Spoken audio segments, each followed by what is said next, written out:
Hey everyone, it's Jen. And this is Lindsay. And this is Corpus Delicti, the podcast Missing. Yes, we are in our missing series now about missing persons. Last week we covered the disappearance of Cindy Song. Obviously, this is, we had done a little bit more of a lighthearted series last time because we were following on the heels of something heavy, and now we're back in another heavy series. But of course, these are stories that deserve to be talked about because you never know when something positive could happen. So today, we are discussing a really baffling case that took place somewhere you might not expect, and that is in Vatican City. So quick history lesson, just in case, don't want to assume that everyone knows what the Vatican and Vatican City is, but Vatican City is basically the home of the Vatican, aka the head of the Catholic Church. It is the world's smallest fully independent nation state. So in other words, it's a country, and the Pope has full authority over the Vatican and Vatican City. He is all forms of the government. So according to Britannica.com, Vatican City is so independent that it has its own phone system, post office, gardens, observatory, radio station, banking system, pharmacy. It's got its own Swiss guard that takes care of the Pope. All of their supplies, food, water, electricity, gas, it's all got to be imported. And it's really not that big. It spans about 109 acres. And in 2019, the population was 825 people. But when this story took place, it was only somewhere in the 400s. So very, very small, very tight-knit. To put this in perspective, it's about an eighth of the size of New York City's Central Park. Now, not just anyone can live in the Vatican or have residency. So we're looking at the Pope, cardinals, nuns, the clergy, the guards.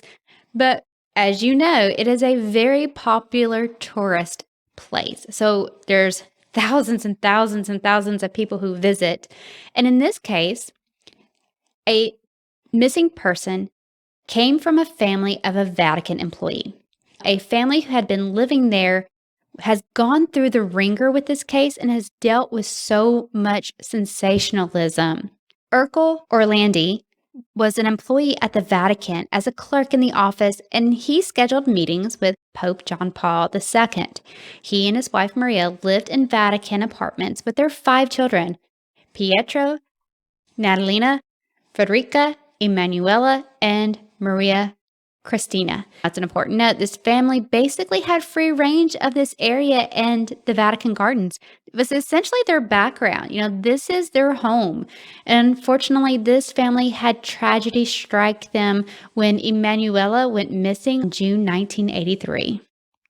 Emanuela Orlandi was born January 14th, 1968, as the 4th child in this family. And her mother said that her daughter was beautiful, simpatica, which means likable, and full of joy. In 1983, when this story takes place, she was in her 2nd year of the Italian equivalent of high school, and she was 15 years old. So the school she went to specialized in science, but her passion was music.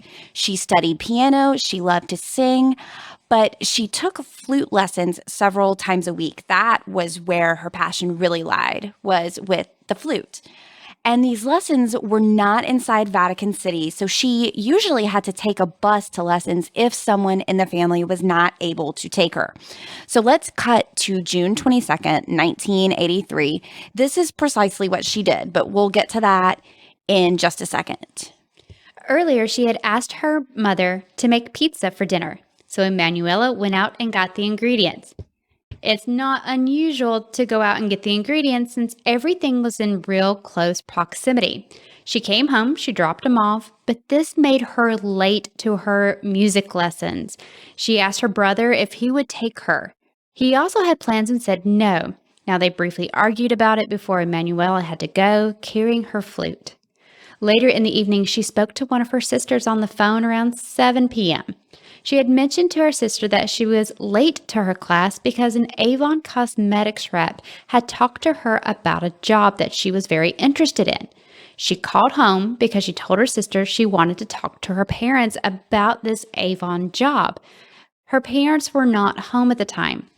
The man allegedly is offering to pay $200 to distribute pamphlets for Avon products during a 2-hour fashion show that weekend. This is considered a lot of money to a teenager just for a few hours of work here, and she's excited about it. After her music lesson, Emanuela told the classmate about the same job offer while they were at the bus stop. She said that she had the meeting after class, so this is where she was going to meet this representative, not straight back home. Then she was also supposed to meet one of her other sisters at 7:30 in one of the piazzas, or what we would know to be like a shopping center, but she never showed up. Her mother is thinking, oh my gosh, she must have been in some sort of accident. Everyone go out and look for her. And that was the last time anyone saw or heard from Emanuela Orlandi. She had been wearing a white shirt, denim overalls, and running shoes. Her family called the police at dawn when they had been looking for her. They had exhausted all attempts and just couldn't find her. And the police advised the family to wait. And they said, look, you know, she might just be out with friends. There might be some logical explanation. You just need to wait a little bit. We're going to hear this a lot in this series. Yeah. The police say, wait. I get where they're coming from. I really do. But when you have someone who is historically not a runaway, not from a family or foster system where they have a history of it, yes, you have to take those seriously too. But when you have a person who is completely missing out of the ordinary, red flags are going up. Well, and you and I have talked about before, even if every single person who came forward and said someone is missing, even if every single one of them was a runaway, Go look for them. Still worth looking into, because it's someone who could be off their medication. It could be a child. They could be getting preyed upon. It's still important. Every person matters. Go look for them. Don't tell a family to wait. But on that note, Emanuela's family wasn't going to. They weren't going to wait. So they were reaching out to her friends. They were checking everywhere that they could. They were taking matters into their own hands. And that's when she officially became a missing person, when they were like, look, her friends haven't seen her. No one's seen her. And it was learned that on the day she went missing, a constable and a traffic officer saw Emanuela talking to a young man in a green BMW by the Italian Senate. He was about 35, thin, and balding. Unfortunately, the Senate's security cameras were not working that day, so they were not able to go back and look, but they did create a sketch. So now, police have been dragging their feet, but they're like, okay, it does seem like some people have some sort of evidence where we can start building a case now. They also spoke to some of Emanuela's friends. They did tell the police that twice they had seen men following her, with the most recent instance happening just 3 days before the disappearance. According to them, a car stopped as Emanuela and her friends walked to the Vatican. A man in the passenger seat then pointed to Emanuela and said to the driver, "It's her." They tried tracking green BMWs down, but nothing came from that. In fact, though, they also learned that months before Emanuela went missing, one of her friends, Raffaella Gugel, said that she was being followed. Raffaella was a daughter of the Pope's butler, Angelo Gugel. She told police that shortly after the Pope's shooting in 1981, this is when the Pope got shot and was injured by a terrorist group, but survived, and also forgave his shooter, by the way. Her father warned her about possible kidnappings that had been planned. She then saw men follow her on 6 separate days as she rode the bus to school. They are connected to families close to the Pope. They are targets. And in fact, her father sent her to a different school, and she couldn't go anywhere alone. So he really believed this. He felt strongly about this. He was concerned for his daughter's safety. So after not seeing Emanuela for 3 days, the family gets two very interesting phone calls. On the 25th, they got a call from someone named Pierluigi, and on the 28th, someone named Mario called. Both of these men had very similar stories, saying that they had met or seen a girl who said that her name was Barbarella or Barbara. She was selling cosmetics in two of the local shopping centers, and she fit Emanuela's description. What's interesting is they had two details that were not included in the news. One of these was that she had a flute, but she wasn't playing it in public. They had said, "Oh, why aren't you playing your flute?" And she refused. And the second thing is the reason she wouldn't play it in public is because she had thick glasses that she needed to be able to see to play the flute, and she was embarrassed to wear them. And these two things were very true about Emanuela. She did have the glasses. She didn't like to wear them. And how the heck would they have known that? They also said something that a few people did know, but not really outside of the family. She was supposed to play the flute at her sister's wedding in September. So when they asked why they thought Emanuela had just left, the men said that she wanted time away from her family, but would be home for the wedding. By the 30th, there were thousands of posters placed all over Rome with her picture and her family contact information. Word traveled really fast, and soon even Pope John Paul II was speaking out, which is a little bit odd to the family. The Pope really doesn't make personal proclamations or speaks out on behalf of very specific families. And there was question around it about who was the intended audience when he was speaking about this. So on July 3rd, he called for whoever was responsible to do the right thing in this kidnapping. He said the word kidnapping, and it's the first time anyone had really said kidnapping in her case. It all had been speculation before that. Maybe runaway, maybe she was lost. It's just something to think about. And this is when things start to get really weird. So a few days after this, the family starts getting anonymous phone calls. It started with the source of the calls saying that Emanuela was being held as the prisoner of a terrorist group demanding the release of Mehmet Ali Aga. Now, we have heard this pronounced two different ways. We have heard it pronounced Aga or Aja. So just full disclosure there.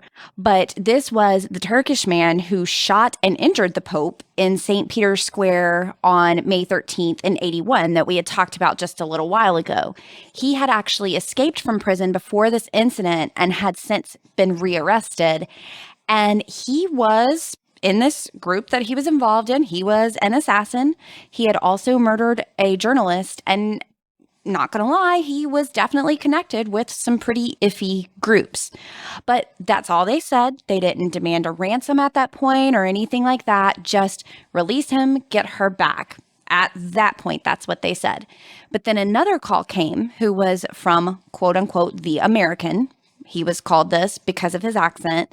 And the American played a recording that he says was Emanuela. And you can hear on this recording, it says, "I'm Emanuela Orlandi. I attend a science high school." And everyone's like, wow, it does sound like her. But they can't be sure that it wasn't recorded before the kidnapping at some point. You know, somebody has a recorder under their shirt or they're wired or whatever, and they come up and ask her, you know, "Who are you? Tell me about yourself."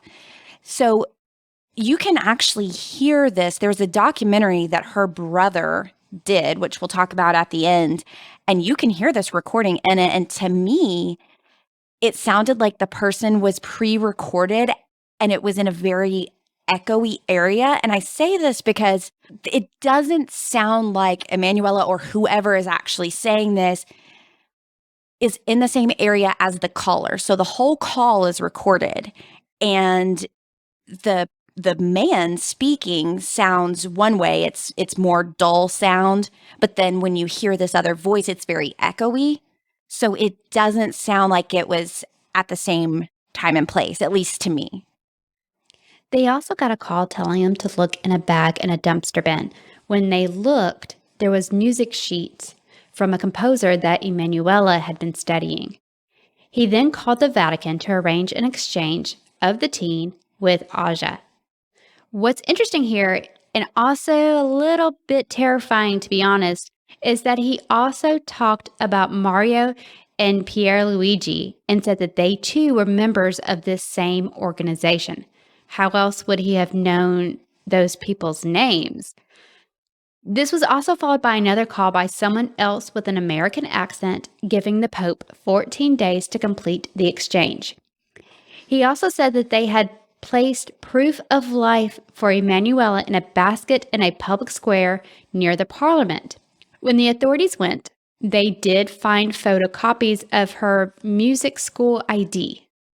But authorities were like, you know what? That doesn't prove a darn thing. Then the Pope spoke again, 2 days until the exchange was supposed to come.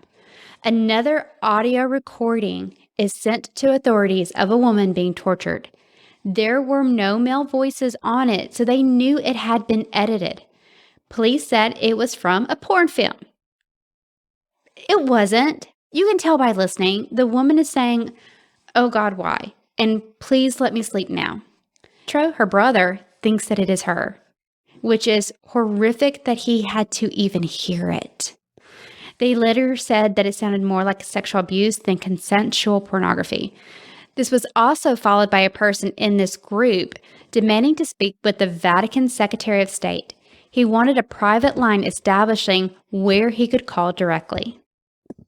So this caller would end up making 16 phone calls from different phone booths. Now, to be fair, they did put this newly established number on the news, so I guess anyone could have called. But a lot of these calls were not recorded or weren't released. So basically what you have going on here is all these people that claim to be associated with this group saying, we have her, but we want you to release this guy in exchange for her. They're kind of taunting them back and forth, making all these phone calls, putting all this stuff out there that could imply that she's alive, but doesn't necessarily prove it. And where are the recordings of these calls? You know, if the Vatican says, yeah, we'll set up a phone number where you can call and we can communicate and coordinate this exchange, why in the world? And they did have recordings set up because they would push record when a call would come in, but then when the call was transferred over to this line, the recording would stop, which is interesting. But this is where things completely stall. The calls stop. The case is cold. Don't know what happened. So basically, they had said that if this exchange isn't made, they would kill Emanuela. Well, the exchange never happens and the calls stop. So did they kill her? Is she still there? Was it fake? At this point, don't really know. The Pope tells the family that all of this with their daughter is the result of international terrorism and he will do everything to bring her home. But nothing really happened with it. And we are going to find out a lot more about this and some of the wild theories that have been presented right after the break. Now, Ajas himself says a lot of different things. First, he says, yes, we have her, she's safe, she's alive, she's holed up away in a convent. Then he claimed, hey, the Soviet agents are behind Emanuela's kidnapping. Then later he says that she and another girl who was indeed abducted in the area in 1983, Mirella Gregori, were both abducted as leverage to get this man freed. He said both girls were in Liechtenstein Palace. They were both 15 and were abducted within weeks of each other. Which is interesting because it's two very similar abductions in a very short time. And those did happen. Mirella Gregori was taken. So he didn't make that up. Now, did he make up the fact that the two cases were related and they're in Liechtenstein? Don't know. Now, later he said that she was actually a Vatican prisoner and that the Vatican had put her in a monastery. This was in 1993, and it was actually a promising lead because the family was able to find out what monastery it allegedly was, and they went. And they get there and they walk in and they see a picture of one of the nuns in the office, and they're like, oh my gosh, that's her. And they really get their hopes up because it looks just like her. But the mother says that as soon as they walked up and they saw her, her stomach just sank because she was like, it's not her. I can tell immediately it's not her.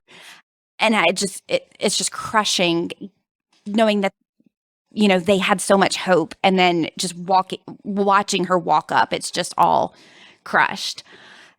So a month after Emanuela disappeared, a woman in Bolzano, which is near Austria, called authorities and said that she had received a phone call from someone who was whispering, said that they were Emanuela, and said, I'm in Bolzano. And she hung up the phone. It was quickly followed by another phone call from a man saying, forget everything you just heard. She contacted authorities. Authorities tried, but they couldn't find any trace of her in Bolzano either. Then in 2005, there was a semi-big break. Someone made an anonymous phone call. So many anonymous phone calls in this story. I just can't even imagine the family having to go through that. But this time it was made to the TV show Visto. And what they said was really interesting. This is a quote. On the matter of Emanuela Orlandi, to find a solution to the case, go see who is buried in the crypt at St. Apollinare Basilica, and about the favor that Renatino did for Cardinal Paletti at the time. So we've got some new names here. Renatino is actually a nickname belonging to a gangster/mobster named Enrico de Pettis, and he was a pretty seasoned criminal. He was shot dead in 1990. Remember him, very important name. He had basically become a supporter of one of the churches and helped several less fortunate before his death, and he made a request to be buried in the basilica, which is usually reserved for clergy. It's for very important people. It's not a place where lay people are buried. And nobody had been buried here in years and years, period. Even if you did have the status, no one had been buried here. But Cardinal Paletti had actually agreed to let this mobster/gangster be buried there. And it becomes a little more intertwined as the story goes. They actually did go and dig them up, thinking she could be buried there as well. Turns out, nope, she wasn't. In 2008, our gangster friend had a mistress. It's this mistress that told the authorities that the gangster indeed facilitated the kidnapping. It had been demanded by an American Archbishop, Paul Marcinkus, who had been the former president of the Vatican Bank. Now, this person died in 2006. The mistress describes seeing Emanuela held by de Pettis' gang for several months. She also claims she saw Emanuela's lifeless body in a sack before it was dumped into a cement mixer on a construction site. According to the Toronto Star, she said Emanuela was held in a grotto below the apartment building in a well-to-do Roman neighborhood. The team found the grotto and was able to verify that the gang owned the building right above it. In the grotto, they found a piece of steel, likely from a chain. They were unable to test it for DNA. It's unsure if Emanuela was there, but it seems very likely that somebody was there. Then the mistress gives a statement about 3 men she claims following Emanuela prior to the kidnapping. All 3 are known former members of the gang. So authorities show Emanuela's friends pictures of 100 men. And these 3 are included in that array of 100. Every friend pointed those 3 men as the ones that they saw when she was followed before she went missing. This is an incredible lead. It ticks, it ties, it flows through.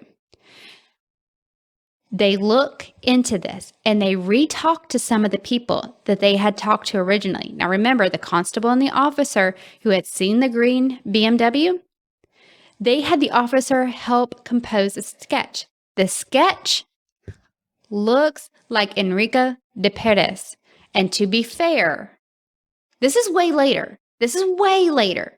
They did do a sketch originally, but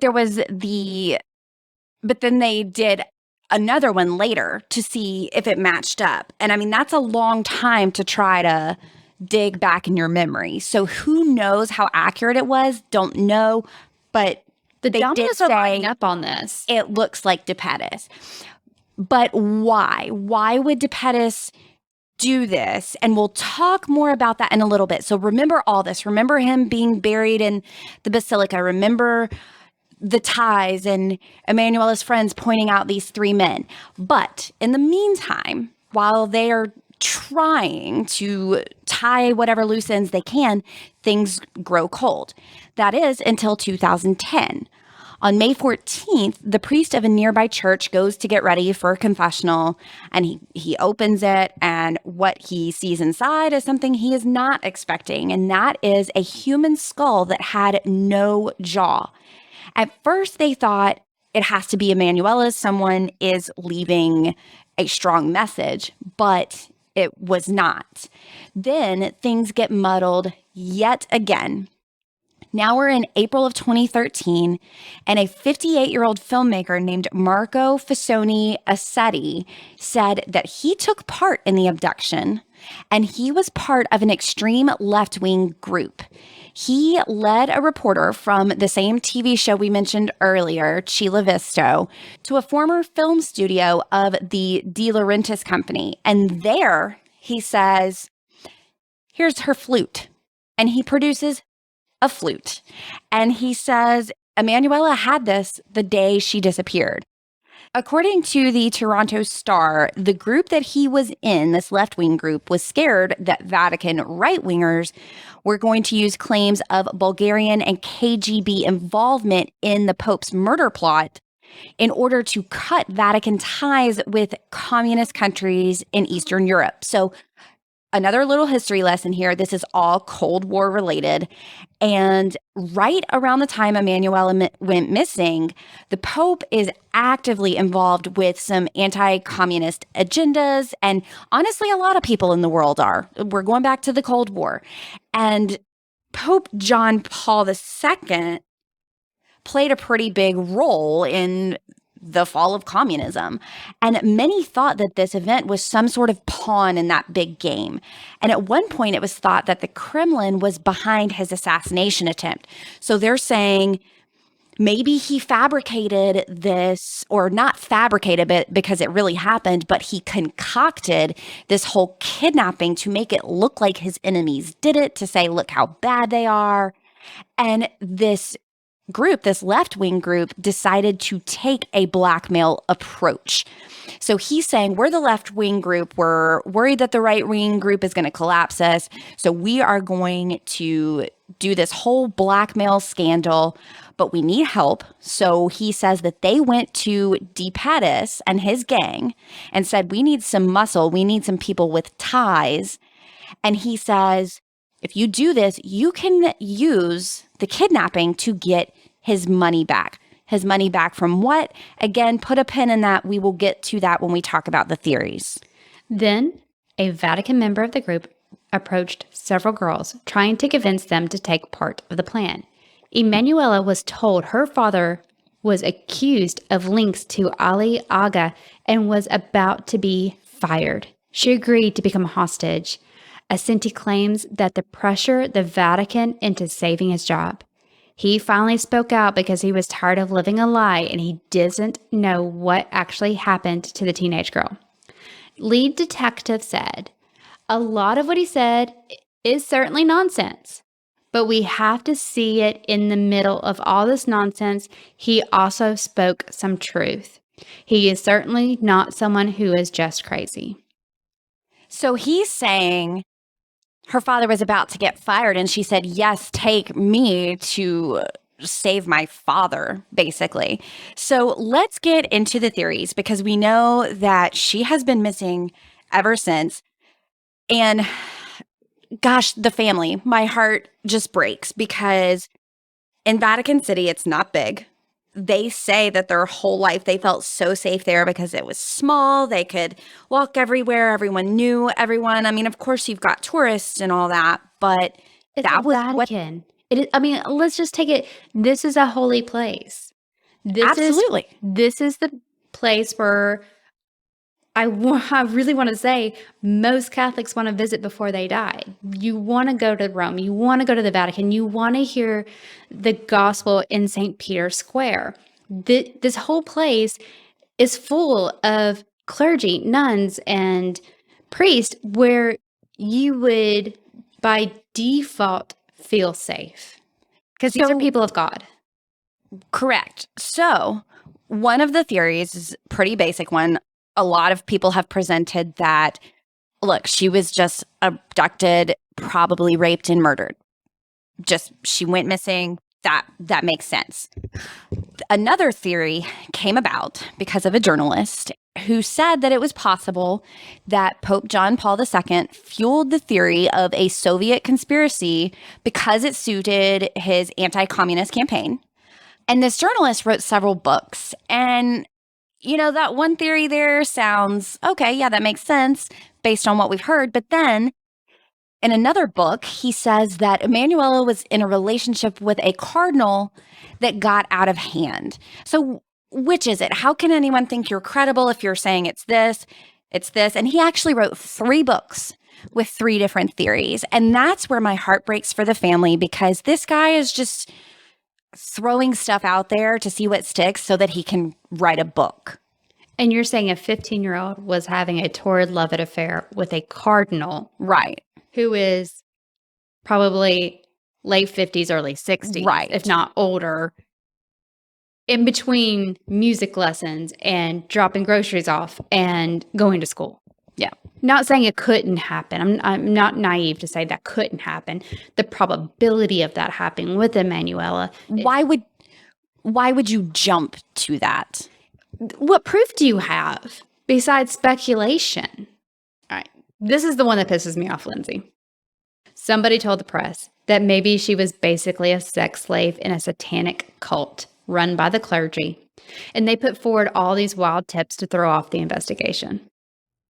Yeah, this made me furious too. This is the kind of crap that makes me feel so bad for the family, because they are looking for genuine tips. They are looking for genuine news. And then this is what they get. It's fantastical. It's insulting. It's, my God, somebody just help these people. This is their daughter. So then in 2017, according to the New York Times, another journalist published a document that had been stolen from the Vatican by the Pope's butler in 2012, which appears to show that the church knew where Emanuela was and that they had been paying her expenses for years. Now, of course, if you ask the Vatican, they're going to say this is false and ridiculous, which they did. But in it, the author, whoever had written this document that was stolen, wondered, quote, if the non-collaboration with the Italian authorities was a normal and justifiable affirmation of Vatican sovereignty, or if in fact circumstances were withheld that might have helped clear something up. So this person is writing saying, you know, the family was feeling really like the Vatican wasn't helping. The Vatican would say, oh, we're doing everything we can, but then they would provide no information. They're not recording the calls. And this person is saying, look, did they just not know what they were doing, or was this on purpose? So the New York Times, they reached out to the author of the document on this. And of course, he's put on the spot and says that document wasn't complete. And those suggestions within that y'all are making on this are slanderous. And that's it. Now, the most plausible theory, at least so far, Enrico de Pettis' theory. Now, remember, he's the one whose name was mentioned on the TV series, and his mistress said that she saw it all. But why? What's the motive around here? Now, the theory goes that Mr. Orlandi had dirt on Marcinkus And this was all to keep him quiet. It's either that or the gang that DePettis was in did this to try to restore some of the money they had lost in the crash of the Banco Ambrosiano, which Marcinkus was involved in. So this was mob money laundering. The banks collapsed in 1982 after lending $1.3 billion to a string of shell companies in Latin America. Several were owned by Vatican Bank.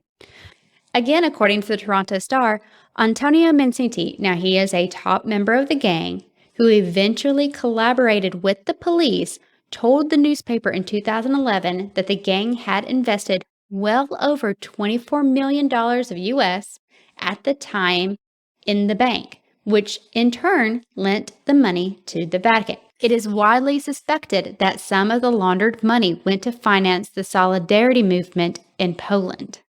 Essentially, let's kind of try to untangle this because it's a lot. What they are saying is that this gang paired up with this bank, and they've got this big money laundering movement. They are taking out these huge loans for these shell companies, but these shell companies are owned by the Vatican. So the gang is putting money in the bank. The bank is lending it out, and they're lending it out to shell companies owned by the Vatican. Well, shell companies are not real. They are fake companies. So those loans are not getting paid back. So now this bank that's operating as the middleman laundering this money collapses, and they all lose money because the bank has nothing left to give. The gang can't launder that money, and they're all out.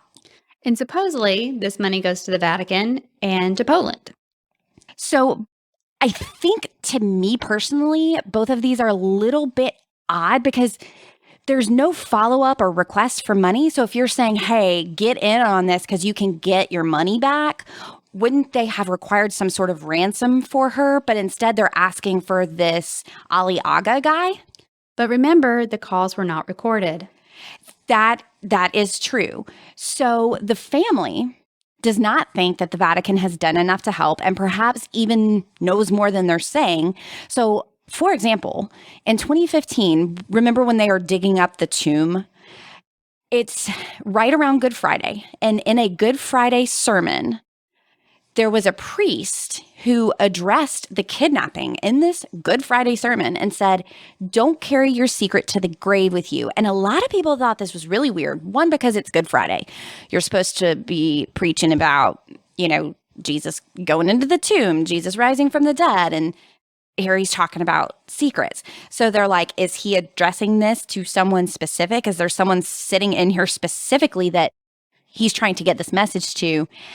And when Pope John Paul II died and Pope Francis took over, Pietro, Emanuela's brother, met him. And as he's walking up, a security officer whispers to the Pope and says, hey, that's Emanuela Orlandi's brother. And when he goes up to shake his hand or whatever, Kisses the ring. There you go. The Pope replies to him, your sister is in heaven. And he's supposed to be making this nice gesture. Oh, your sister's in heaven. Her soul is saved and all that. And Pietro's like, wait a minute. What makes you so sure she's dead? Maria Orlandi, Emanuela's mom, said, after 31 years, so much has been said. In the end, you believe no one. It's been longer than 31 years now, and it is said many years ago. This case is so convoluted. Every time there's a new lead, it complicates the one before it. They all seem outrageous, but not impossible. Her father has passed away not knowing what happened to his daughter, and he said before he died, I have been betrayed by those who I served faithfully. I am sure the truth is in bits and pieces. I think every one of these theories has been fantasticized. I don't know if that's the word. It's just been blown up. It has become more embellished.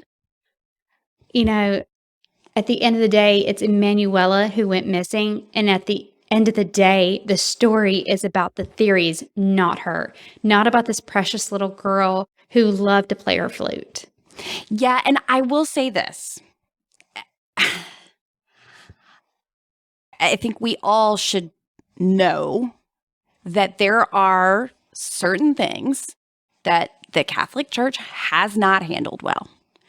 They have brushed a lot of things under the rug, which when I did the episode on Mugshot with Gemma Hoskins from The Keepers about all the sex abuse stuff, a lot of it's blatant.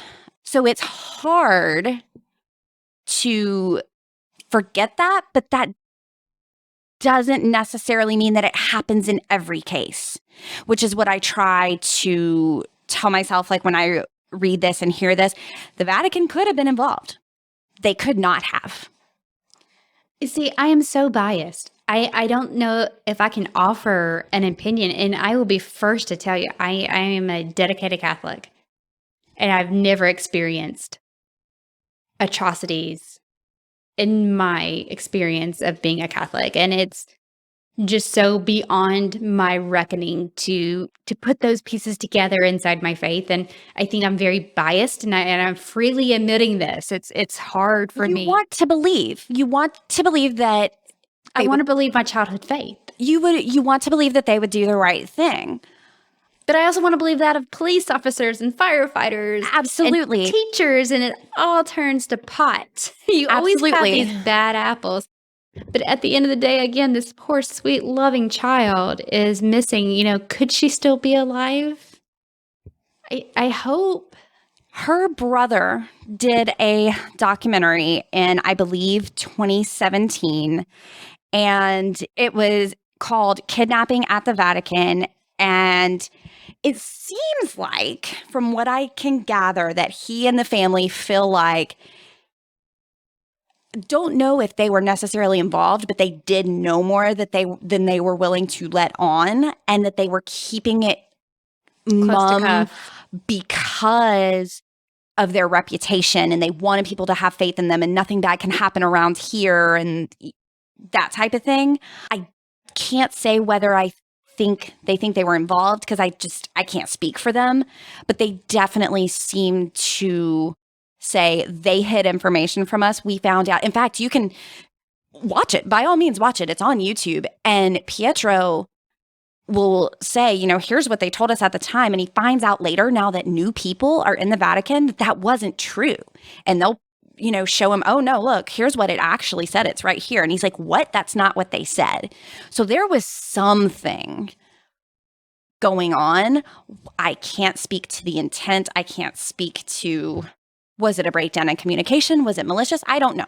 I don't know that. And of course, this is me trying to defend, because I feel obligated, but also a lot of police investigators do this. They don't release everything. Yeah. They don't put it all out there for the fear of a non-conviction based upon all the evidence that's out there. The church does work with applicable authorities, and, you know, I don't know. This one's hard. This one's really hard for me. What I will say is, if you take all these theories that sound wild, they sound wild on the surface, okay? But let's take this Aliaga and these extremist groups. I will concede that they all do kind of link together in their own way. It sounds more plausible than it is standing it on its own, separating it out. If you combine the theories and say, look, we know there was an assassination attempt on the Pope. We know extreme groups had it out for the Vatican, and how they were positioning themselves in politics. Well, and take that example that you just said, the assassination attempt of the Pope. But then you hear that there's this whole bank thing going on, and you're like, wait, these are two wild theories. So why are we coming up with so many wild theories? But then you look at the fact that actually the bank thing happened with the gangsters. The gangsters were involved in the money laundering, and that is fact. And then the assassination attempt occurred, but you've got this one guy saying, yeah, we were on that left-wing group, but we pulled in the gang as our muscle. So that connects those two stories right there. So at the end of the day, all of them on their own seem really lavish, but they actually all do connect at a certain point, which is interesting. I don't know what happened to her. I wish I did. But there does seem to be buried deep underneath some element that could be true. And why did they have the flute? So supposedly, was it DNA tested? It was DNA tested. And there was nothing on it. There was no DNA, no one's DNA, not Emanuela's, no one's. Did the flute age? Because you, as a family with musicians, I played trumpet very badly for 5 years. Your instrument corrodes if I don't know the answer oiled to that. But the family, you can watch this documentary with Pietro, and I mean, obviously, this has been years and years and years, and he is still fighting. He's the big brother. He feels guilty because she said, "Will you take me?" And he said, "No, I have plans." And he's guilty about that. He shouldn't be. No one had any way to know. But my heart breaks, and we talk about these theories. But again, we talk about them so that hopefully, God knows, you never know, somewhere, someone in the world hears it and says, "Oh my gosh, wait, I know what happened." Mm-hmm. But if you know anything, reach out. I don't know to who on this one. I'm sure we can find who to reach out to. But again, Emanuela, she was just a sweet, life-loving girl. I mean, you go to our YouTube. When I get it up there, you can see she has this most beautiful face. And sweet. And very talented with, her music and all that, and just had the whole world going for her. She was young, and regardless of what happened, it's been taken from her and it's been taken from her family. So at the end of the day, regardless of the wild theories that may or may not be true, it's a family, it's a life, it's a person, it's a daughter, a sister, a friend.